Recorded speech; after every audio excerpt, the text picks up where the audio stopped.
In this video, a Reddit user shared their story. I steal cars for a living. Last Monday, one of them tried to eat me. Alright, let's get one thing straight, I take things.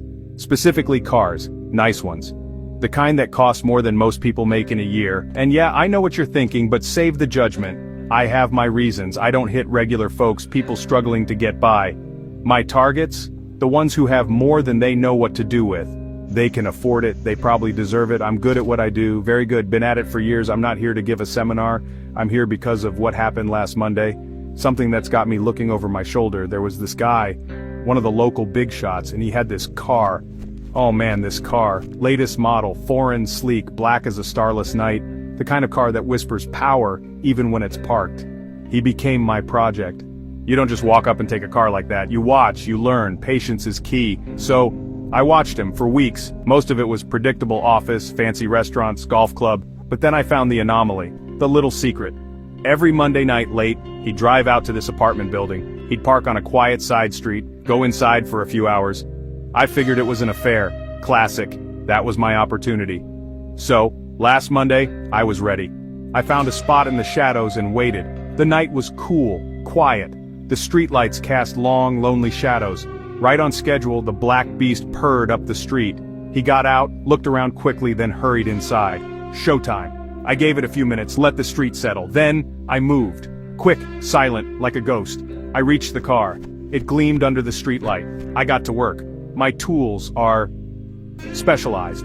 The driver's side door clicked open with a soft snick. No alarm. Beautiful. I slipped inside. The smell of new leather filled my nostrils. I ran my hand over the smooth dashboard. Then I popped open the glove compartment. And there they were.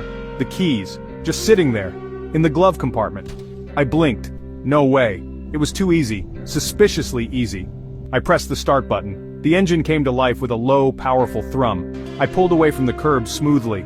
The drive was smooth. The car handled like a dream. Another successful night. This one would fetch a very pretty penny.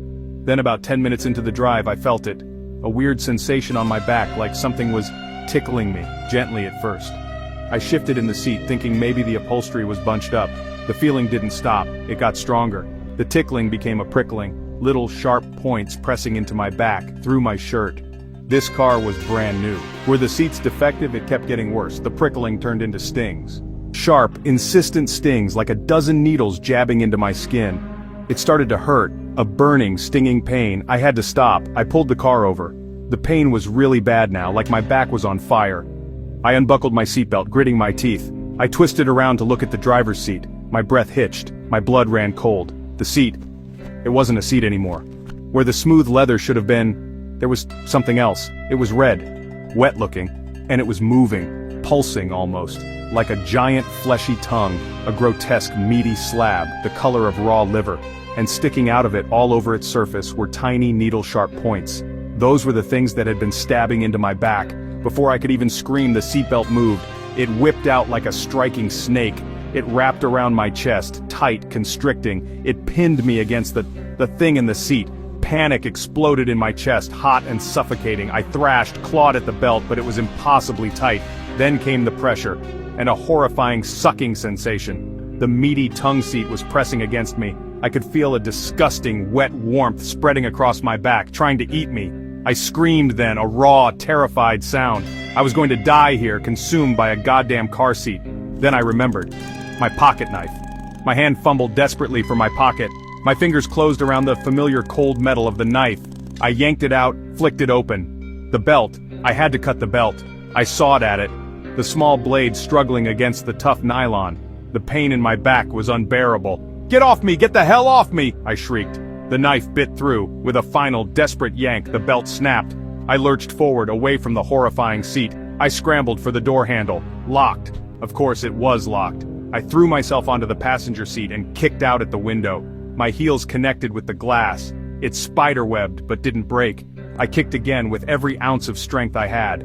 The window exploded outwards in a shower of safety glass. I didn't hesitate. I threw myself through the opening. I landed hard on the gravel shoulder of the road. I didn't look back. I scrambled to my feet and I ran. I ran like I'd never run before in my life. I ran until my lungs burned and my legs gave out. I never went back for the car. I don't want to know if it's still there. I'm writing this because you need to know.